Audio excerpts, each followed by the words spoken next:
¿Qué tal chicos? ¿Cómo están? Qué gusto estar nuevamente con ustedes. Bueno, bienvenidos.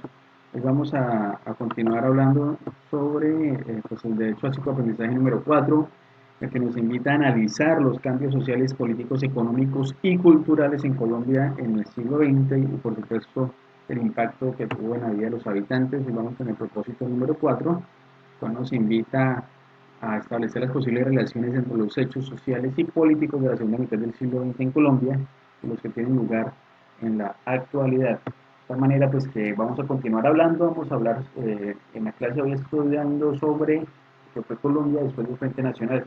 Recordemos que hemos hecho un recorrido del siglo XX, desde la Guerra de los Mil Días, pasamos por la hegemonía conservadora, la masacre de las bananeras, pasamos por la República Liberal, por lo que fue el López Pumarejo, por lo que fue Sánchez, por lo que fue, bueno, lo que vino después, Gaitán, el asesinato de Gaitán en el Bogotazo, la dictadura militar, el Frente Nacional, y hoy vamos ya pues a hablar qué pasó después del Frente Nacional. Y básicamente vamos a hablar de otros cuatro gobiernos. Recordemos que el Frente Nacional terminó en el 74. Y en el 74 termina el Frente Nacional con un desazón muy grande, eh, porque el Frente Nacional nació con una propuesta que planteaba cambiar muchos problemas en el país y sin embargo, pues cuando llega el año 74, muchos de esos problemas con los que arrancó el Frente Nacional pues eran todavía vigentes, todavía había muchas necesidades políticas, económicas, sociales, culturales, de infraestructura, de educación, bueno, etcétera. A pesar de que se avanzó muchísimo, sobre todo en los gobiernos de Lleras Restrepo y eh, Lleras Camargo, pues seguía existiendo mucha necesidad por parte de los colombianos. Entonces, pues cuando acá el Frente Nacional llegó un muy mal sabor porque aparte de que no se alcanzaron todos los propósitos, pues por el contrario fue una negociación muy excluyente, porque pues prácticamente el Frente Nacional controlaba todo lo político, excluyó la participación política y también la participación económica, básicamente. Entonces, pasamos al año 74 y llega las elecciones, López Michelsen se lanza, es elegido como el presidente, le recordemos que él es hijo de Alfonso López Pumarejo, desde la Revolución en Marcha, y él llega con una propuesta muy interesante, porque él estuvo siempre en contra del Frente Nacional. Sin embargo, él siempre mantuvo los acuerdos bipartidistas y esos acuerdos van a permanecer todavía varios periodos presidenciales. Entonces, bueno, empezamos un poquito mal, porque él siempre fue muy crítico. Él hizo una disidencia del Partido Liberal, precisamente en contra del Frente Nacional. Sin embargo, pues continuó, pues ya son temas políticos de gobernabilidad, echarse al bolsillo de los partidos. Eh, bueno, durante el gobierno de López Michelsen se implementaron medidas de corte neoliberal, es decir, a la apertura económica total del país. Sin embargo, pues no existían unas instituciones que regularan un poco las superintendencias, eh, bueno, todas esas instituciones que se encargan de regular, de evitar los monopolios. Obviamente, al no ver quién regule eso, pues los beneficios se concentraron en pocas manos. Eso generó una ola de necesidades pues, de la clase popular y ocasionaron muchos paros y eh, muchas huelgas, y por supuesto pues en el año 77, antes de acabar su gobierno, se dio el paro cívico nacional, que fue muy importante, en el cual pues ya entró el gobierno, pues permitió que las fuerzas militares entraran, y allí hubo 14 muertos durante el paro cívico nacional, que fue muy importante e histórico en nuestro país.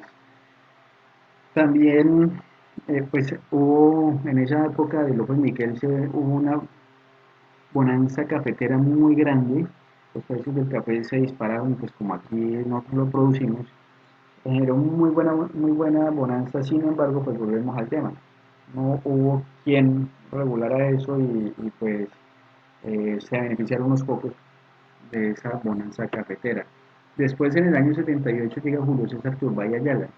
Julio César sobresalió mucho por sus medidas económicas, eh, incentivó mucho la productividad, también incentivó mucho las obras públicas y pues fue un momento de alza económica. Pues aquí el café, la bonanza cafetera ayudó mucho, pero en esta época ya se empezaba a mirar también el narcotráfico cómo influía.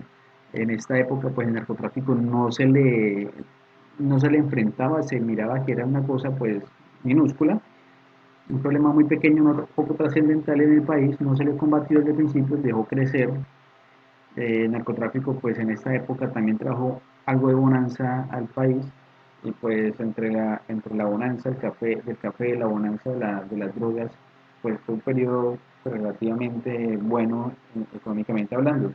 Sin embargo, Julio César Turbay instauró el Estatuto de Seguridad Nacional y con el Estatuto de Seguridad Nacional decretó medidas, por ejemplo, como el estado de sitio, eh, pues que le da funciones letales a las fuerzas militares, de funciones judiciales a las fuerzas militares, es decir, usted, un policía lo podía condenar, por decirlo así, no tenían las garantías judiciales, limitó las garantías procesales en caso de una detención, es decir, aparte de que usted no tenía garantías y por sospecha lo podían echar a la cárcel, incrementó pues las penas relacionadas a la alteración de orden público.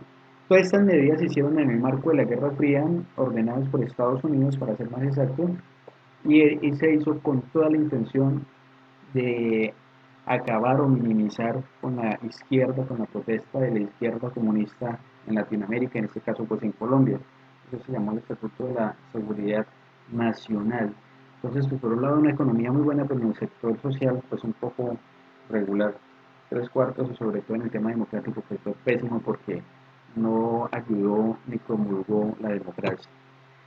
Posteriormente llega Belisario Betancourt en el año 82, es un periodo muy complejo, muy difícil. Belisario Betancourt trató de combatir las guerrillas no como lo militar, sino también quiso verlas como algo político. Entonces se sentó a negociar con las guerrillas. Desafortunadamente no llegaron a buen término, sin embargo, pues a partir de esas negociaciones aparece la UP, aparecen muchos partidos de izquierda que desafortunadamente pues el paramilitarismo terminó fumiando, aniquilando y desapareciendo de la faz de la tierra, por lo menos de Colombia. Entonces, con Belisario Betancourt, pues también empieza ya a hacerse frente al narcotráfico, él aprobó la extradición después de que en el 84 le asesinaran a su ministro Rodrigo Lara.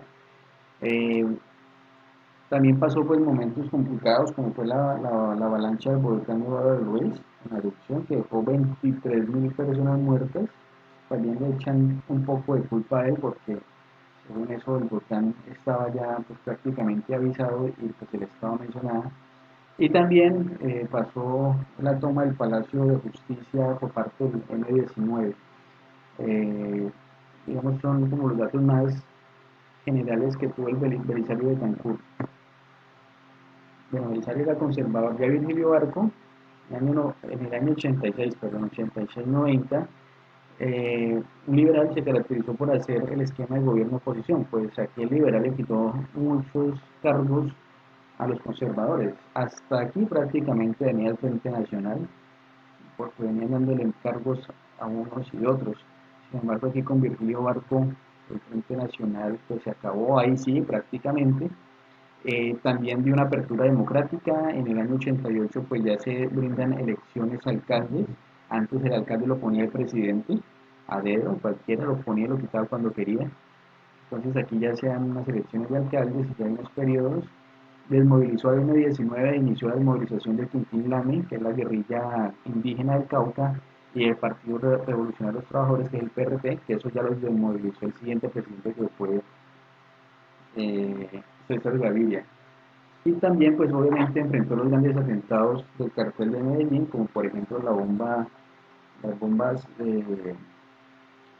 del DAS, las bombas al espectador, el secuestro de los aviones, bueno, en fin, hubo una situación muy pesada la que tuvo que vivir el gobierno de Virgilio Barco.